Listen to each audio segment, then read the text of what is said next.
Welcome to Harcourt Hub. Hello and welcome to the 10th episode of Harcourt Hub. I'm Claire. And I'm Jamili. This week we sat down with Tiffany Shaw-Collinge, an artist and architect here in Edmonton, and a core member of the Ociciwan Contemporary Art Collective. Ociciwan Contemporary Art Collective is a society in Edmonton that supports Indigenous contemporary art and advocates for innovative, experimental, creative practices and research. We spoke to Tiffany about how Ociciwan began, what they are doing now, and their vision for the future. Here's Tiffany to tell us more. Hi, my name is Tiffany Shaw-Collinge. I am a core member of Ociciwan Contemporary Art Collective. I'm an artist and intern architect living in the city of Edmonton, Alberta.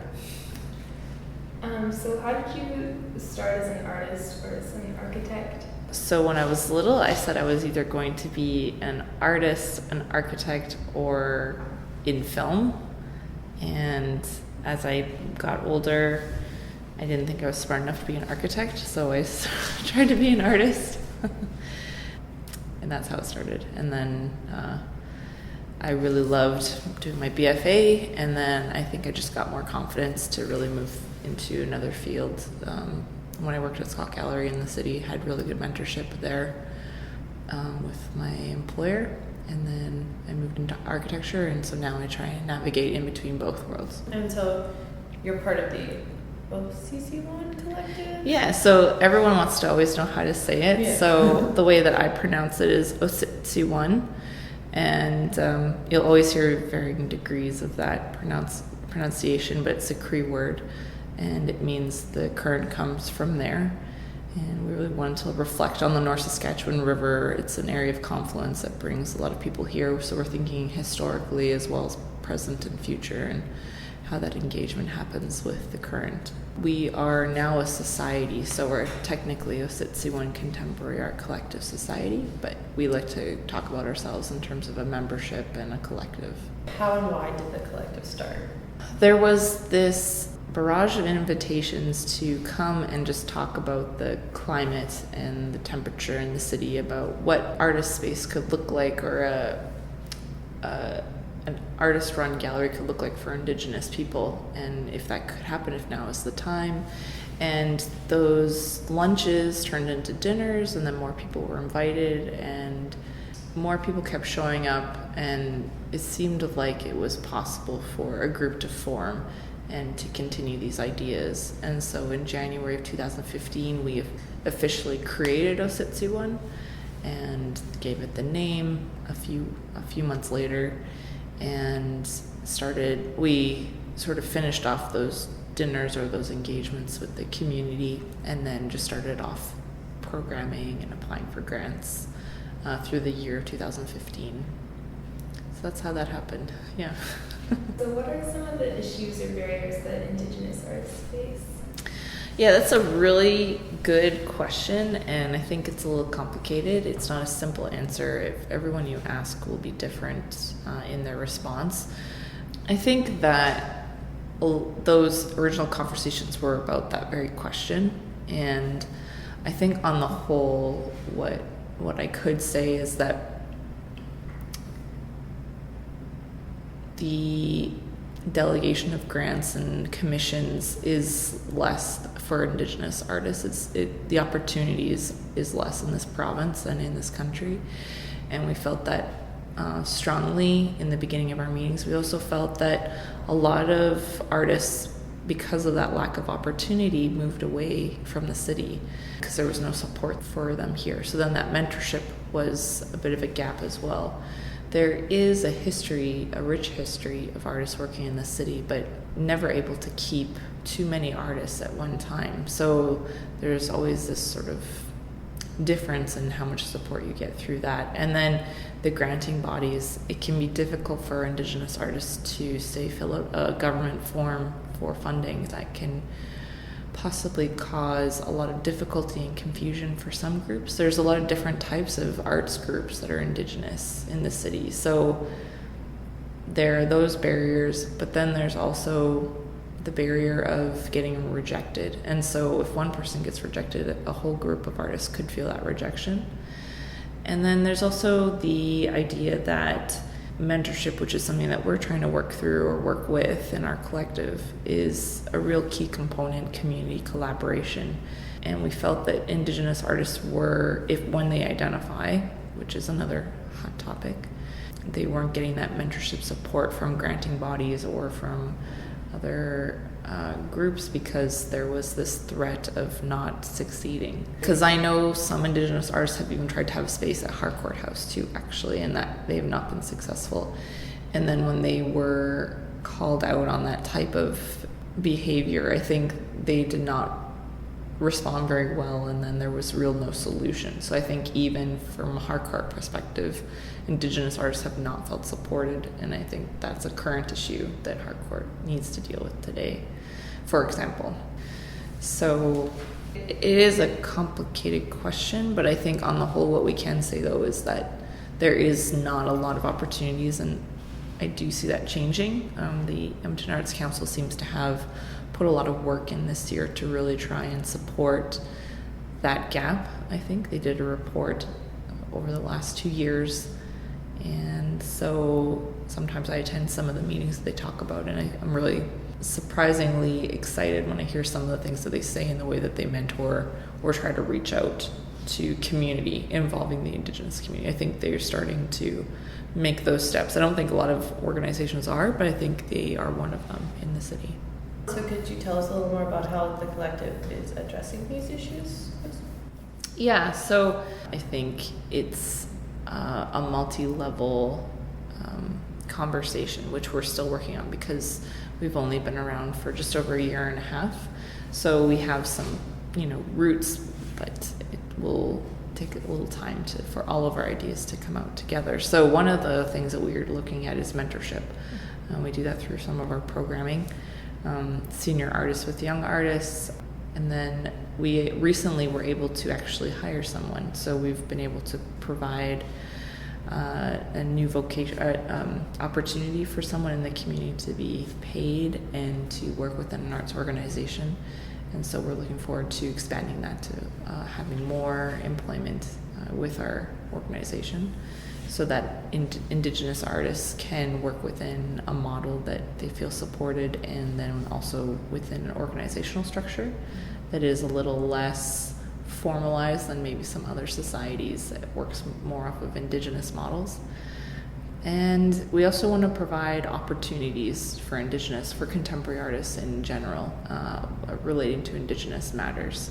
So that's through our programming, through our networks that we are seeking out in the city, and then also locally in terms of the province, as well then nationally throughout Canada. Can you tell us about some of the projects that the collective has worked on? So we have had a few shows already. We had 2 in 2015. One was with Nuit Blanche. That was our inaugural exhibition with their inaugural opening of Nuit Blanche. And so we featured Walter Scott. He's a Mohawk artist from Montreal. And he did this series called The Wendy Comics. And we projected a dialogue between images at the Edmonton Public Library over that night, which was really great. It was really great because Nuit Blanche was helpful in bringing that project here. And then we also were a part of a group exhibition and DIY collaboration at the Enterprise Square, the University of Alberta Collections Gallery, and we featured Brenda Draney, and she did these really palpable scrolls, which were quite beautiful in the space. And then right now we have a show going on with Dwayne Linklater and Tanya Lukeen Linklater called The Parallel Excavation. That's on until September at the Art Gallery of Alberta. You can go see that right now. And we are working on the mentorship part that I was talking about. We are working with Faye Heavyshield. She's a senior artist, and she's working with a group of youth that are in a program that deal with high-risk situations, using art mentorship and Indigenous practices as a way for healing. So she's working with this group of youth aged 13 to 17, and they're making these beautiful shawls And then we also do other things like go foraging, and we make fry bread with them too. So then there's this other component where they're able to tie together these experiences of home and craft and healing together. So that's really exciting. So there's a few other projects we have in the horizon, but those are the ones that we can talk about specifically. So what sort of responses have you received so far to the work that the collective has done?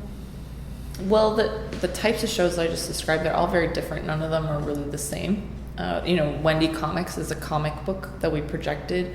Brenda Draney was with these scrolls, and on the scrolls were these really beautifully detailed watercolor drawings. And then Tanya and Dwayne's exhibition is objects within a gallery space. So they're all very different. And then even the spaces that we're dealing with, another component that we're really trying to work with is to make connections with a lot of different spaces in the city. And so those are all different exhibition spaces. And sometimes we work on the idea of working outside of the gallery space, for example, Nuit Blanche, or working inside the gallery space. And Dwayne and Tanya's exhibition, they're working on deinstitutionalizing the exhibition space. And so that's kind of fascinating. So that one in particular is, I think, a more pointed exhibition that some people have a great deal amount of questions about, that we've been hearing back more strongly than, say, the DIY exhibition or the Walter Scott exhibition, because there's a lot of questions surrounding the artifacts that have been put in the exhibition, or the objects in the exhibition. So we're seeing a lot of different responses per exhibition, which is great. It's not the same. So I think to us that means that people are starting to think and become more aware about what these questions these artists are putting out there, and we're really happy to support those types of questions and move those ideas forward. Because we want to have an Indigenous lens on these exhibitions, but we also want to move criticality forward in the province as well at the same time. So I would say the responses have been varied, and we're excited to keep that going. What are some of the specific questions that people have asked about the one that's at the AGA right now? Specific question? Well, I think that people want to know where the objects are coming from. Right. So there are a collection of objects. For example, there's a large teepee cloth hung in the space, but it's not hung up like a teepee. It's draped out over the wall. And then there are these wall panels that have been created with letters on them. So people want to know what the letters mean, or they don't know that they are letters constructed for these wall panels, so we can talk about that. Or there's some images that suggest appropriation, so people want to talk about that a little bit, what that means. And then there's also prints from the collection from the Archive of Alberta. Again, another appropriation question. What does that mean? And there's a lot of objects that might appear that they don't relate, but then you try to piece them together, and how does that work? And are you a person that feels that you can comment on those relationships, or are you a person that feels like you can't? And so I think there's this really great push and pull about exclusion and inclusion, which a lot of Indigenous artists face, specifically with the institution. So we were really grateful that the Archive of Alberta was willing to explore that conversation with us about that. And I think the artists really sort of took that to task.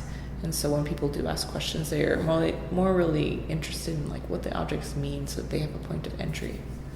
So you mentioned earlier that part of what the collective wanted to do is create an artist-run Indigenous Contemporary Art Center in Edmonton.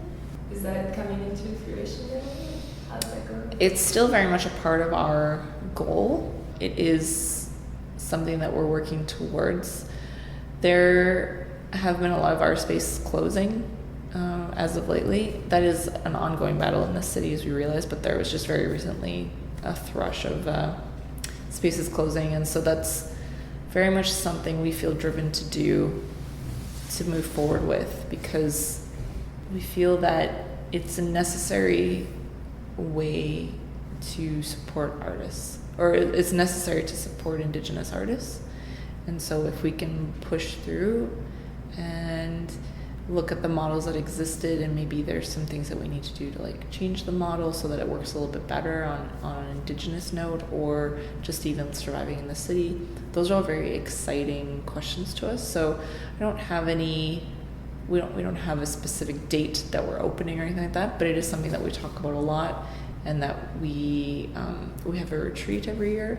So this will be our second retreat coming up in September. So we'll be focusing on that a little bit then. But it is still a focus of ours, but we're in the relationship building stage where we want people to become aware of Ociciwan and the fact that there is already a rich dialogue here, and that we're building upon that, and that we're just a small piece of the large amount of artists that exist here, and that we want that to grow.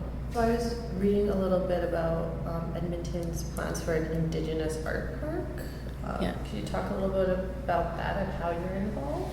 What they're doing is pretty exciting.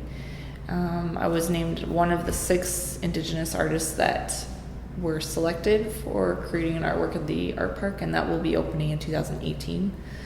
And they started that process of exploring what this art park is about 3 years ago, I think, or 2 years ago. So they had a series of several workshops in engaging artists from all over Canada, Indigenous artists from all over Canada. I think they had 3 specific workshops that I knew about that I was involved with. And they looked at a lot of different things. One was like, how do we name the park, which they still haven't unveiled, because it just goes to show how complex even naming something can be. And then they've also talked about the history of the area and how many people have claim to that area, which is really fascinating as well. That's his own project as well. And so they've also really been exploring different types of artistry within the park too. So there's lots of varying mediums that the artists are working and coming from as they work with the park. So I think that will be really interesting to see a bunch of different types of explorations in the park. They have the maquettes that actually you can see online with the Edmonton Arts Council if you're interested in seeing what each of them will look like. Mine is a bench that sits in the topography of the land, and I'm looking at the history of how Indigenous people interacted with the land over time, and specifically it goes through to Métis, how the Métis sort of navigate the land over time to current and future implications.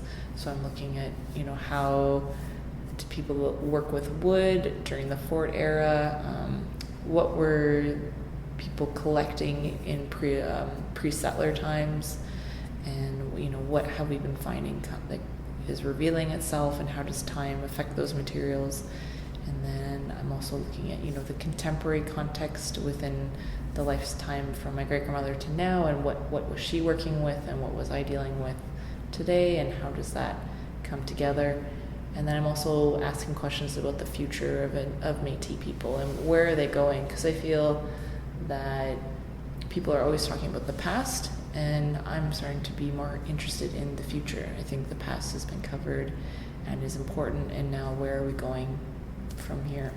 So it's sort of like a geological survey of time relating to Indigenous people. That's a really long-winded answer.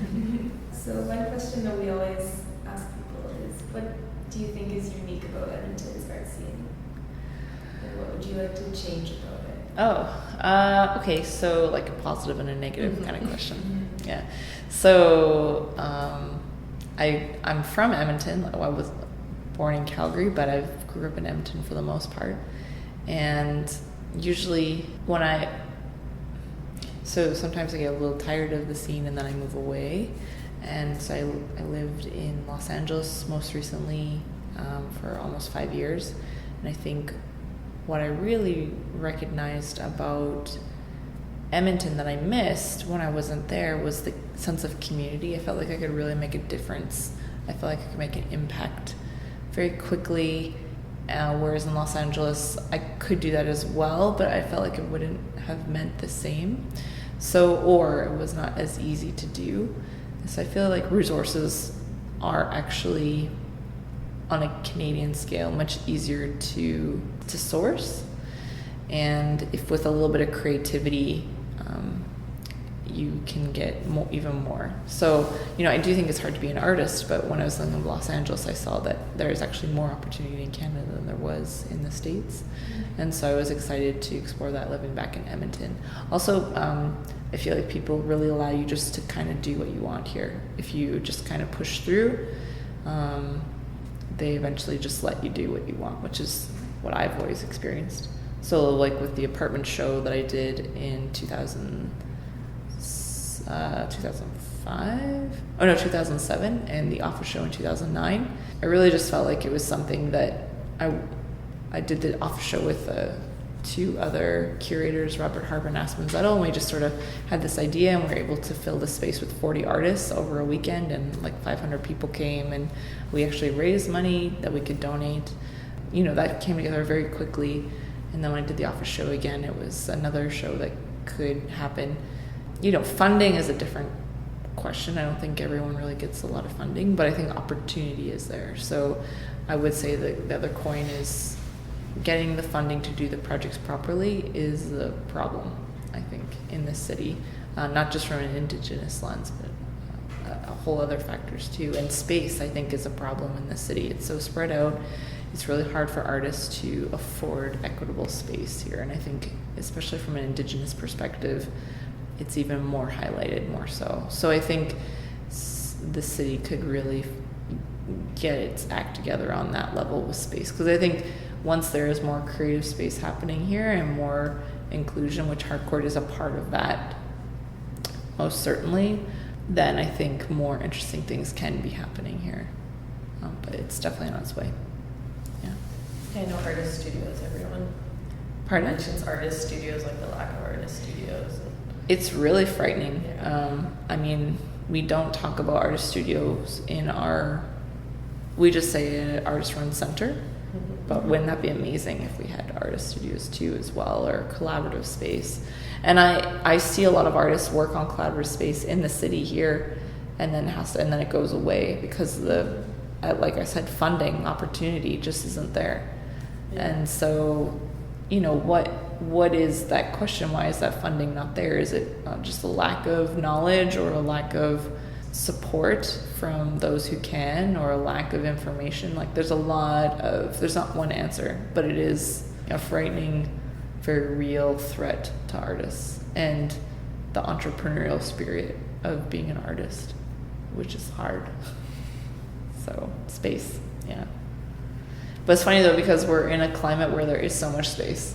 We're in this large landscape, and so because you see it, you think you can take it, but it's actually not really yours to have. Very similar to water. Yeah, thanks for having me come in, and thanks for taking interest in the collective. Yeah.